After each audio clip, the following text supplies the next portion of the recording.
When I first tried it, my anxiety, my pain, my depression, my energy levels, it all just went back to normal. If we can have a safe earth-grown herb that has no bad effects and no risks, no death, no major issues that these pills are having, I don't see why it's not legalized. I lived a normal life. I mean, went to college, got married, had family. Yeah. And then we took the kids camping. And I came home from the camping trip and could barely walk 2 blocks from my garage to my office. I was forced to stop working when I was 45 because of post-polio syndrome. Those first several years of being disabled, you didn't want to admit it. When I had turned 13, I got bit by a tick.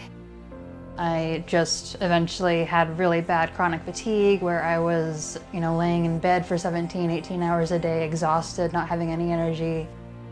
And I went from being this bright, happy, artistic, bubbly kid to being in bed all day.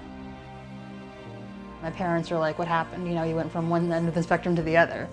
So they took me to a doctor and they did some blood tests and they said, yeah, you may have Lyme disease. And they don't think chronic Lyme exists, but I'm living proof it does.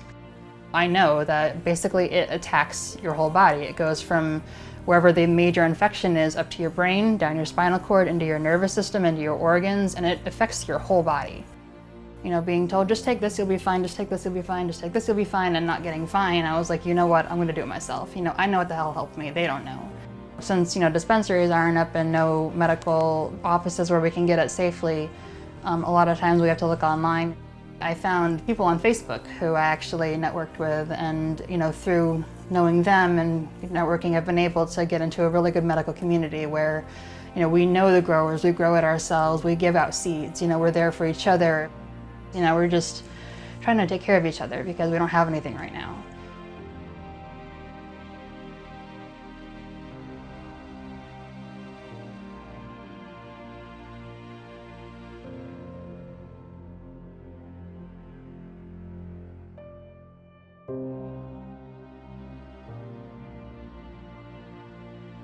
Yes, Vicodin and OxyContin are effective pain relievers.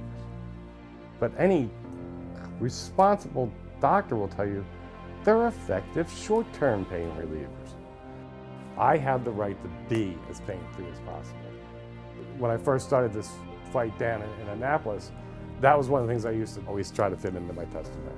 When I go to bed at night and I've smoked cannabis, I don't hurt, my muscles don't ache, I'm not stressed, I go to bed.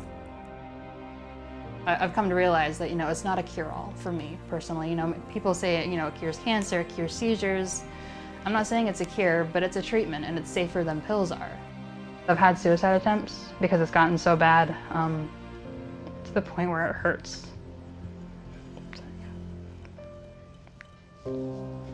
This disease has made me see what being suicidal is like, and if I don't have it, the depression comes back, the symptoms come back, and you ask yourself, if doctors say you're crazy and there's no cure, why am I around here? Why was I born? For me, it's giving me my life back. It may be, inauthentic, it may be a drug, it may be synthetic, but right now it's this or suffer.